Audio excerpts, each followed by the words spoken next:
Ministerio Gracia y Cruz presenta el Evangelio en los Salmos. Comparte Víctor Bascuñán Carrasco, ministro del Evangelio. Salmo 7, parte 3. El versículo 17 de este salmo que hemos estado viendo dice, en la versión que tengo yo acá: alabaré al Señor conforme a su justicia y cantaré al nombre del Señor el Altísimo. Es parte del versículo. Si leemos lo que dice la Reina Valera, dice: alabaré a Jehová conforme a su justicia y cantaré al nombre del Altísimo. Querido hermano,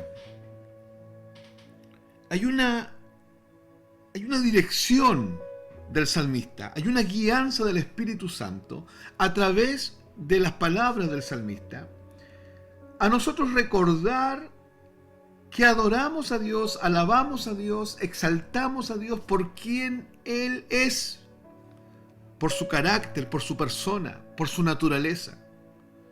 No solo lo adoramos por las cosas que Él hace, no solo lo adoramos por las cosas que Él nos da. No solamente por esto, nuestra adoración, nuestra alabanza no puede estar limitada a lo que Dios nos da y a lo que el Señor hace en nuestra vida. Aun cuando Dios nos da en amplia misericordia, en amplia gracia, pero también hay cosas que Dios no nos da. Y si nosotros circundamos la adoración, la alabanza personal, la privada, la pública, la circundamos a lo que Dios nos da, va a ser una adoración circunstancial, porque hay cosas que Dios simplemente no nos da porque hay anhelos de nuestro corazón que están fuera del propósito eterno de Dios. Y acuérdese que para Dios lo más importante es su propósito, lo más importante es que usted y yo podamos ser conformados a la imagen de Cristo. Entonces, tenemos que ver que el salmista nos hace un llamado, una exhortación a alabar a nuestro Dios, pero por quien Él es. Dice el texto: alabaré al Señor conforme a su justicia. Alabaré al Señor conforme a su justicia. Nuestra alabanza no puede ser una alabanza abstracta, no puede ser una alabanza mística. Nuestra adoración no puede ser una adoración mística sustentada sobre cuestiones sensoriales, sobre cosas sensitivas. No puede ser así. Nuestro culto debe ser un culto racional. En griego, ahí en el libro de Romanos, capítulo 12, versículo 1 y versículo 2, puntualmente, donde dice, entre el 1 y el 2, donde dice que es vuestro culto racional, en griego dice latreia logike, que es latreia, es una expresión para servicio, y logike es la palabra que origina la palabra lógico, lógica.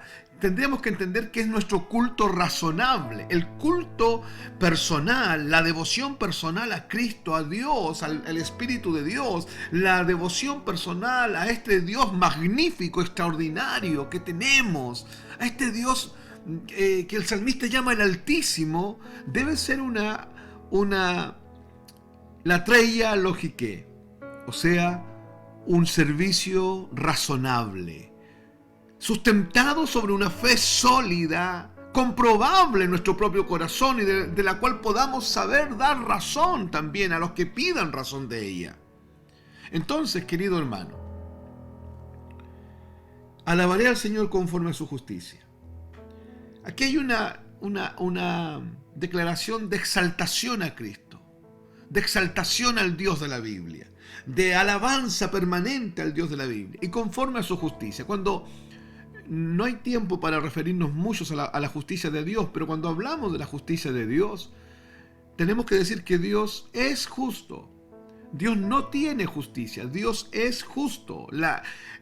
El carácter de Dios, la persona de Dios, el corazón de Dios, la mente de Dios, la esencia de Dios, la sustancia de estas tres personas maravillosas que cohabitan y coexisten juntas y que son nuestro Dios, es justicia. Dios es justo.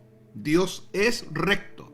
Dios es totalmente justo, totalmente santo. Ahora, la justicia de Dios tiene dos expresiones. Se manifiesta como juicio de Dios y se manifiesta como justicia imputada de Dios.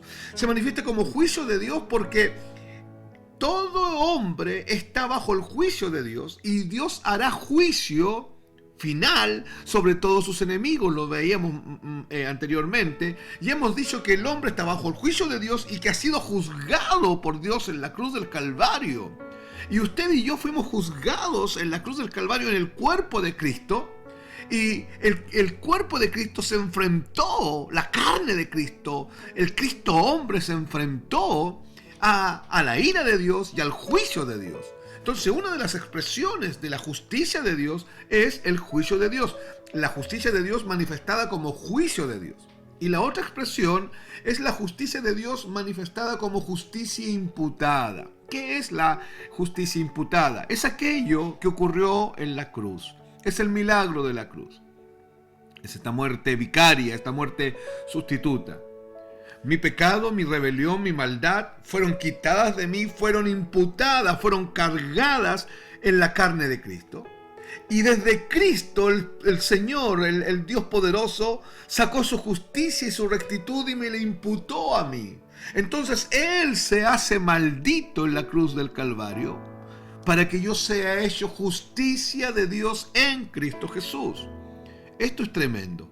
Y esta es la razón por qué David nos dice, hay que alabar a Dios, porque es un Dios justo, porque tiene este juicio de Dios con el cual castigará fuertemente a todos sus enemigos, por su carácter recto, por su carácter justo, que no tolera el pecado, no tolera la maldad, no tolera la ignominia, no tolera ninguna manifestación de pecado, porque es santo. Y por esta justicia imputada, que hace que el hombre injusto pueda ser declarado justo y pueda ser hecho justo por medio de la muerte y la resurrección de Cristo. La doctrina de la justificación nos enseña en el libro de Romanos que Jesucristo fue resucitado para nuestra justificación. Entonces David nos está haciendo una invitación a adorarlo conforme a su carácter. Lo adoramos por quien Él es, por su persona. Sí, es cierto, Él fue llamado el Altísimo, porque más adelante el texto dice, y cantaré al nombre del Señor el Altísimo. La palabra Altísimo indica el nombre en hebreo Elión, que significa alto y superior. Cuando decimos que nuestro Dios es el Altísimo, estamos diciendo que es el más alto, que es el superior, que excede a todo y que todo está debajo de Él y todo tiene que postrarse delante de Él. Cuando hablamos de uno de los puntos del Evangelio y decimos que después de la resurrección de Cristo viene la exaltación de Cristo, en Filipenses capítulo 2 dice ahí la Biblia que Jesús fue exaltado hasta lo sumo, al lugar, la palabra sumo debemos entenderla como el lugar más elevado de los elevados. Fue exaltado hasta el lugar más elevado de los elevados porque Él es el Altísimo. Ahora, si nosotros lo adoramos o no lo adoramos, eso no cambia. Él es el Altísimo. No, Él no es un Dios griego que cobra fuerza con los rezos y las plegarias de la gente. No, Él es Altísimo. No porque yo no lo adore, Él va a dejar de ser el Altísimo. No, lo adoramos por quien Él es, pero Él no cambia, Él no muta. Él permanece en su carácter, en su persona y en el despliegue de todo el conjunto de sus perfecciones inmutable, porque Él es santo, recto, eterno, infinito, inmensurable, glorioso, majestuoso, bondadoso. Él es amor, Él es santo, perfecto, eterno, longánime, infinitamente glorioso. Él tiene ira, Él es santo y de su santidad sale esta ira, esta reacción espontánea de su carácter, de su naturaleza frente a toda manifestación de pecado. Y lo adoramos por eso. Lo exaltamos por eso. Nos dirigimos al Señor en alabanza y en exaltación. La palabra griega para adoración es proskuneo. Proskuneo implica o hace referencia a un hombre que entra en un palacio real, entra, se abre la puerta frente a un trono donde hay un rey, y este hombre hace un proscuneo. Este hombre viene y se postra delante de ese rey y besa su mano en total rendición y en homenaje a ese rey por quien es ese rey. Adoración entonces es proscuneo, es venir y presentarse y tirarse hacia adelante y postrarse delante de Dios y besar su mano.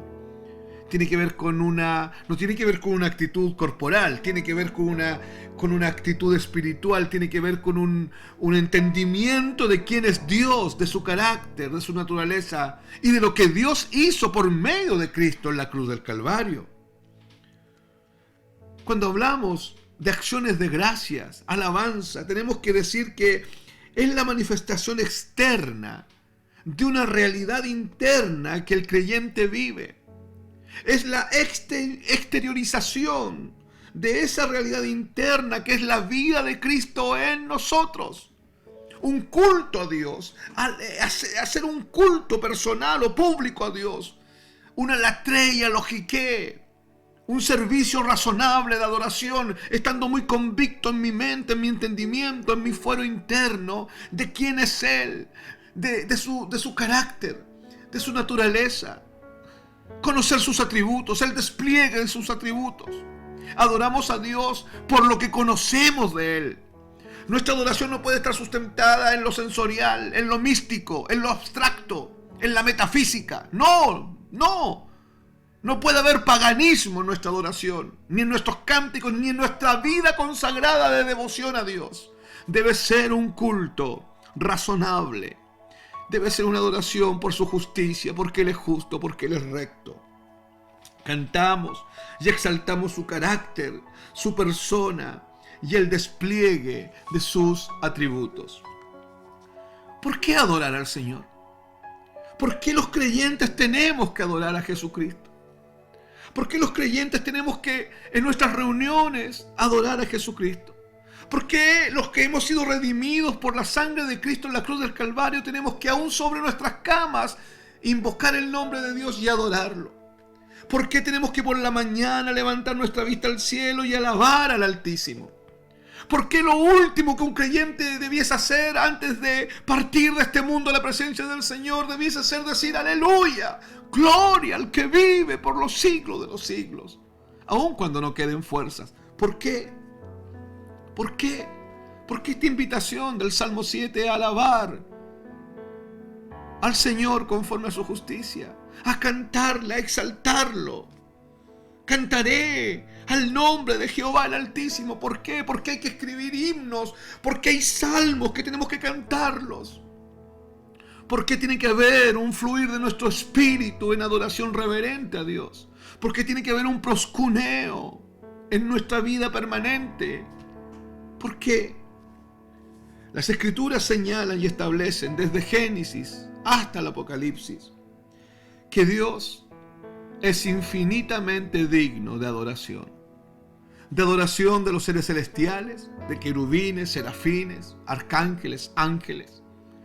De adoración de la mar, los vientos, los océanos, los árboles, la flora, la fauna. Y de adoración de nosotros, sus hijos. Toda la creación alaba a Dios. Toda la creación exalta a Dios. Cuánto más nosotros, los que hemos experimentado la vida de Cristo, los que hemos muerto con Cristo en la cruz del Calvario y hemos resucitado con Él, los que somos uno con Cristo, cuánto más nosotros. Él es nuestro creador, pero también Él es nuestro redentor. El que nos ha comprado con su propia sangre. Él es nuestro Salvador. Él es nuestro Señor, el Curios. El amo, el jefe, el dueño, el soberano y la máxima autoridad. Él es el Curios. Su inmenso amor, su infinita gracia, manifestados en la muerte de Cristo en la cruz y en su posterior resurrección de Cristo de entre los muertos, son razones de peso sólidas para que nosotros exaltemos el nombre del Señor. Lo exaltamos por su providencia divina. para saciar nuestras más mínimas necesidades. Lo exaltamos y lo alabamos por su cuidado paternal, pastoral y personal. Porque, hermano, yo no sé qué está viviendo usted, pero yo tengo que recordarle ahora en el nombre de Jesús que el Dios de la Biblia tiene cuidado de usted, que el Dios de la Biblia no se ha olvidado de usted. Dice el Salmo que aunque mi padre y mi madre me dejaran, Jehová con todo me recogerá. Decimos que lo adoramos por su providencia. Filipenses 4:19 dice: mi Dios pues suplirá todo lo que os falte conforme a sus riquezas en gloria en Cristo Jesús, Señor nuestro. Dijimos que lo adoramos por su cuidado personal, paternal y pastoral. El Salmo 23 dice: Jehová es mi pastor, nada me faltará. En lugares de delicados pastos me hará descansar, junto a aguas de reposo me pastoreará. Confortará mi alma, me guiará el Señor. Hermano querido, razones de peso sólidas, contundentes, para cantar al Altísimo, para exaltarlo por su carácter, por su justicia, por su rectitud, por quien Él es. Todo lo que he dicho invita a que respondamos en solemne adoración, en solemne, poderosa, profunda adoración, con un profundo sentir de gratitud por quién es Él y por lo que Cristo hizo en la cruz. El clímax de todo lo que estoy diciendo es la obra de Cristo en la cruz, que es lo que le causa mayor satisfacción a Dios. Por esta razón adoramos al Señor. ¿Qué es en la práctica adoración? ¿Qué es en la práctica alabanza al Señor? ¿Qué es en la práctica esta devoción sublime delante del Dios majestuoso de los cielos? ¿Qué es? Es sencillamente la confesión, la proclamación, la expresión verbal, articulada, con entendimiento, con todo el fuero interno comprometido, desde la convicción que la misma revelación de la Escritura produce en nosotros, de las virtudes, del carácter, de la persona y de la obra del Señor. Es disponer todo nuestro ser para reflexionar en la bondad y la gracia de Dios para con nosotros, por medio de Jesucristo, por medio de su muerte en la cruz, por medio de su gloriosa resurrección de entre los muertos, por medio de esta realidad espiritual que se llama cruz, cruenta cruz, por su victoria sobre Satanás, por su victoria sobre el pecado, por su victoria sobre el mundo, por su victoria sobre la carne y por su victoria sobre el postrer enemigo, la muerte. La alabanza nace de un corazón agradecido y como tal debe ser una actitud de nuestros propios corazones en sencillez, en humildad. La Biblia exhorta a alabarle y a hacerlo bien y a tañir el instrumento con excelencia. Pero adoración no solamente es cantar. Adoración tiene que ver con esta vida de carácter, esta vida que anda en devoción a los mandamientos de Dios. Tiene que ver con esta vida que va caminando junto al Maestro y va aprendiendo de Él a ser manso y humilde de corazón. Nace de un corazón agradecido y como tal debe ser una actitud de nuestros corazones en todo tiempo. Un conocimiento correcto de la persona y de la obra de Dios y de quién es Dios y de los atributos de Dios.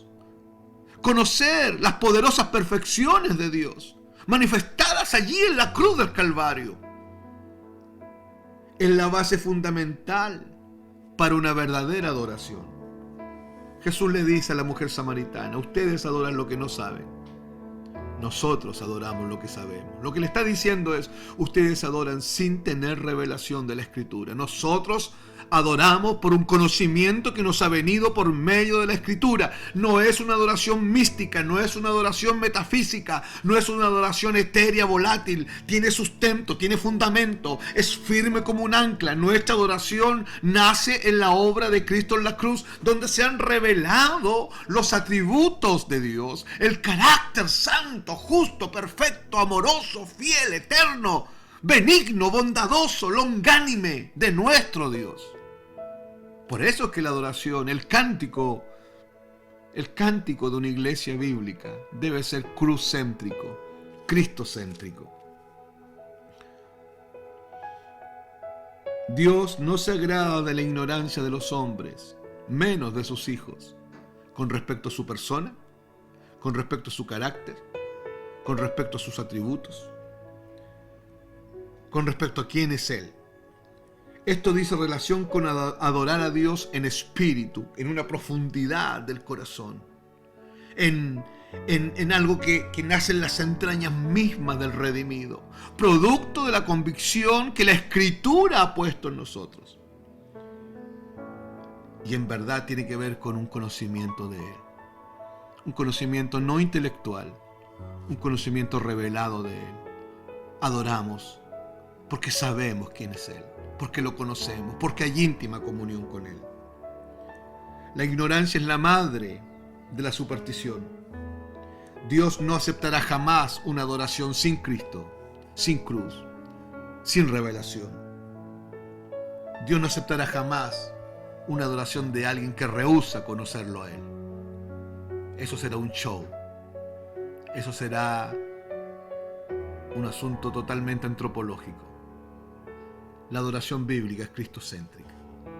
Él es el juez justo de la tierra. Su justicia ha sido imputada a los que creen en Cristo en la cruz del Calvario, por medio de la instrumentalidad de la fe.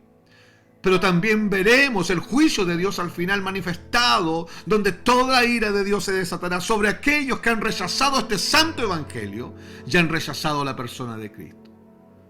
Y este Dios justo tiene que ser adorado con convicción, con entendimiento, con una profunda gratitud y un profundo sentir de conocimiento y de convicción de quién es Él, de su magnanimidad, de sus atributos, de su persona y de su carácter. Dios bendiga tu vida enormemente y la justicia de Cristo imputada pueda venir sobre ti. Y el espíritu de sabiduría y revelación en el conocimiento de Cristo pueda quitar los velos de tinieblas y pueda alumbrar los ojos de tu entendimiento. Un abrazo a la distancia. Ministerio Gracia y Cruz presentó el Evangelio en los Salmos